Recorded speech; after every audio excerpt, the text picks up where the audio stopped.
Joe's board. I'm Joe. This the show. It is Sunday, April 13th, 2025. On the day I hit record, and we have a Masters champion, a college basketball national champion. The playoff seeds in the NBA are set. Baseball is underway. And we're brought to you by our guy at Progressive in Massillon, Ohio. That is Progressive, Chrysler, Jeep, Dodge, and Ram in Massillon, Ohio. Jake from Progressive. That is Progressive, Chrysler, Jeep, Dodge, and Ram in Massillon, Ohio.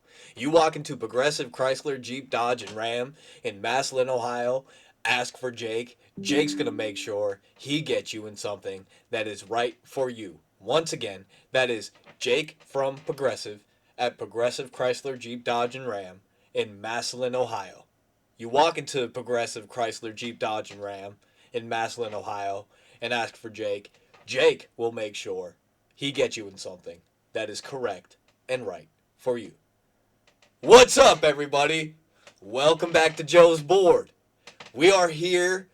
I, personally, am fresh off a Rory McIlroy complete Grand Slam Masters victory. Clap it up for Rory McIlroy, everybody. Clap it up. We are here. He finally did it. I mean, if this is how it feels to have the Cleveland Guardians win a World Series or Notre Dame football to win a national championship, Cleveland Browns win a Super Bowl, that's going to be another level of emotions. I'm going to lose my mind. That was incredible, man.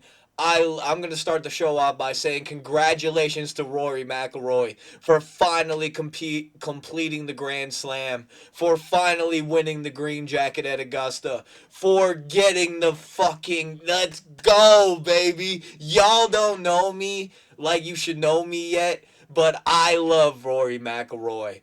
I love when golf is so competitive, and that's all this Masters tournament was. I'm sorry I wasn't here to preview it. I was on vacation. I was doing my thing. I was living La Vida Loca a little bit. But I'm back. I'm here. I'm here to tell you what a 4 days of golf. Thursday through Sunday. What a fantastic day it was for the game of golf. I mean, Rory McIlroy winning it is the piece de resistance that we needed in order for... Golf loves Rory McIlroy. And not only does golf love Rory McIlroy, but golf loves legacy stories. And the game of golf needed Rory McIlroy to win this in order to solidify his name in not just the Mount Rushmore conversation, but in the conversation of greatest generational golfers ever. He's going to be in the same conversation that Tiger Woods, that Scottie Scheffler, that Phil Mickelson are in when it comes to golfers in the 2000s. You can't tell the story of golfers in the 2000s without telling the story of Rory McIlroy. It's been 11 years since his last major win. He's only been the green jacket shy away from completing the fucking Grand Slam. And if you're a fan of the sport of golf, you absolutely love this. I'm sorry if your bet's lost. I'm sorry if nothing that you placed money on hit. It just felt like Rory's weekend. I mean, good God. Friday and Saturday, that guy was bouncing up and down the fucking fairways and greens of Augusta. He had a swagger about him that has been unseen since Tiger won in 2019. I've been comparing this Masters Sunday to a Super Bowl Sunday or a football Sunday. You haven't had this much fucking roar about the Masters in a very, very, very long time. So kudos to golf. Cheers to golf. I got my Masters fucking beer koozie. Cheers, everybody. What a Sunday. And even Monday, if you're hearing this, cheers your coffee. What a great weekend for sports. Shout out Rory McIlroy. I'm so happy for Rory McIlroy. That was fantastic. Now, I've been a big college basketball guy since you guys have heard this show start. What a national championship. And what a Final Four we had. You ended up getting Houston and Florida. Florida toppling Auburn, the number one seed. I told y'all. I told y'all. These two teams that have seen each other, these two teams that have been at each other's throats all season, that know something about it. Florida, granted, the last over of the season didn't cash. They've been an over team all year. They've been able to pick and patch and go right at you the way they need to go at you and show you why they ended up being the national championship team. On the other side of the bracket, Houston with a major comeback in the Final Four. I'm sure you've all probably heard it. Nobody in their right mind ever thought that, Duke had a shot to lose that game. And here come the Cougs. I told you guys this back in February when the Eagles won the Super Bowl. The dark horse to look out for would be the Houston Cougars. I hope you took that because they were 8-1. They were plus 800 when I told y'all that. Remember what I tell you. Even if I go one way, go the other. Because more than likely I'm going to be wrong. But I was right about Houston.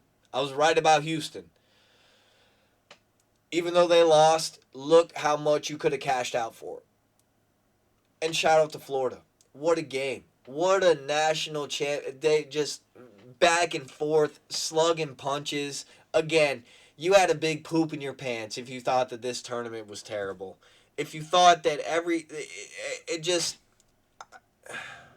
it lived up to the hype. You had all four of the best teams coming down to the wire. Florida ends up winning. The team that ended up scoring the most points all year. Sorry if you could still hear the squeaky chair. We're in process, folks. We're in process of not only replacing the squeaky chair, but we're replacing the microphone as well. So we'll have better not only chair audio, but regular audio as well. Cheers. Now, what would I like to talk about? For the podcast listeners, I took a pause. I'm taking a pause. Talk about the Cleveland Guardians real quick. YouTube viewers, you see right over yonder the blanket that I got from the home opener. Shout out. It was cold as shit. We won. Walk off walk. Fuck you, Mike Clevenger. Guardians have lost one game in their first home stand. They swept the White Sox, won 2 out of 3. The only game that they lost against the Royals was Sunday. My thoughts on the Guardians are Class A is going to get there. Everybody relax. Like I said to people in person, I might not have said to y'all, all we needed to do as Cleveland Guardians fans is let these guys come home, move into their apartments, duplexes, houses, whatever. Say hi to the lady friends or the boyfriends or the whatever kind of friends they got. I don't care. It doesn't matter to me. Say hello. And listen to the home fans cheer you on. Look, we'll be fine. The squad that you see right now is not going to be the same squad that we're talking about late September when it comes to pushing to winning a division and getting a playoff spot. I promise you that. Relax. Enjoy the fact that baseball's back. Yep, baseball's back. And we almost went undefeated in a homestand. Cool. I'll see y'all in Pittsburgh Friday the 18th. Anybody that's ever been to the Pittsburgh ballpark and has good ballpark food recommendations at PNC, let me know. I'm trying to try good ballpark food. Let me know. That brings me to, before I get to the White Lotus, the Joe Flacco news. Now, I said, look to left field. That would be this way. Right here. Camera right. Subscribe to the YouTube so you know what I'm talking about, podcast listeners. I went right and left on the camera. Left field. He's back. Joe Flacco is back. That tells me really one thing, that the pick at number 2 is either Travis Hunter or Abdul Carter. Now, I would take the generational athlete, and that's either one of them. I wouldn't be mad at either. I've let that be known on this show that I'm an Abdul Carter fan. Now, with what we know, Travis Hunter would be the ideal pick here.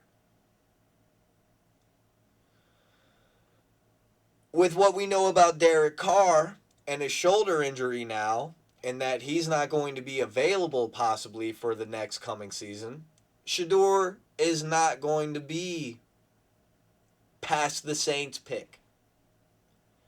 Is Shedeur Sanders worth that risk of trading that higher up back into the first round to ensure you get the exact room that you want? We'll find that out on the next episode of Joe's Board. Stay tuned, baby. Stay tuned to the draft preview. Joe Flacco is back, though. I think it's the best move that the Browns could have made. You added another quarterback on top of Kenny Pickett. Kenny Pickett has came out and said that he's not there to hang out. Perfect. I want everybody to want to compete. But we'll talk about that on a later episode of Joe's Board. Now the last thing I'd like to get to. Grab your drinks. If you haven't seen the last episode of the latest season of The White Lotus, turn this off now.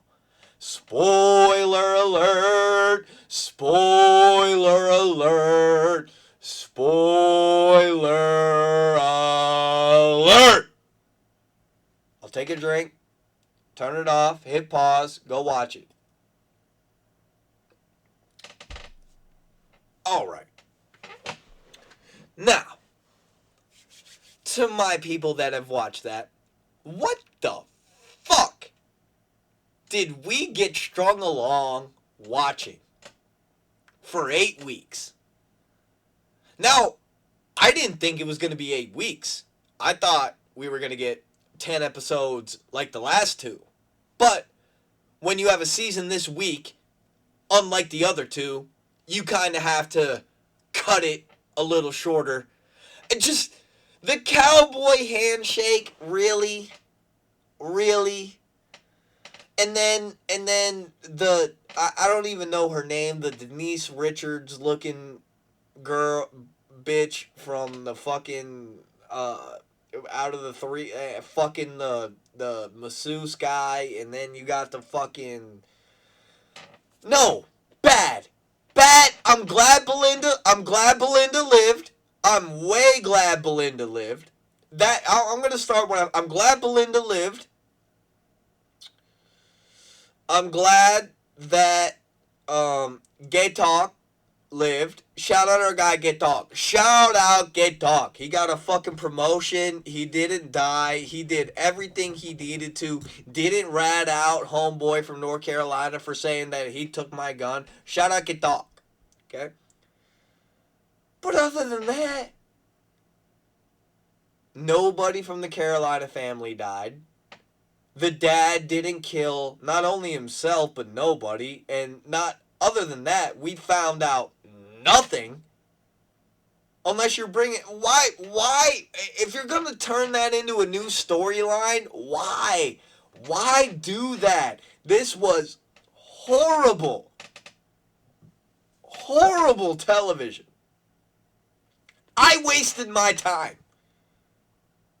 That's what I'm going to say. I wasted my time watching not only the 3rd season of White Lotus, but the 1st season as well. The 2nd season made all of it worth it, but the first 2 is just blah television. Trying to follow up a 2 springs of Succession with this, you lost. you lost. And White Lotus, I'd load up on actors and actresses that, in order to make this interesting, because this was the least interesting television series that I've seen in a very long time. Just, you could have at least had somebody from the Carolina family got a bullet in their head. Whatever, bro. Bad television. The first Joe's Board, thumbs down. I'll have to give it 2. That was a bad series of television. So, other than that, that's where we're at. When will I see y'all again? Hopefully I'll see y'all again later on in the week and give y'all a little update on what may be going on. I maybe have a guest. But good to see y'all again. I hope y'all have a good week. Until next time, baby. Go sports. Stay safe, y'all.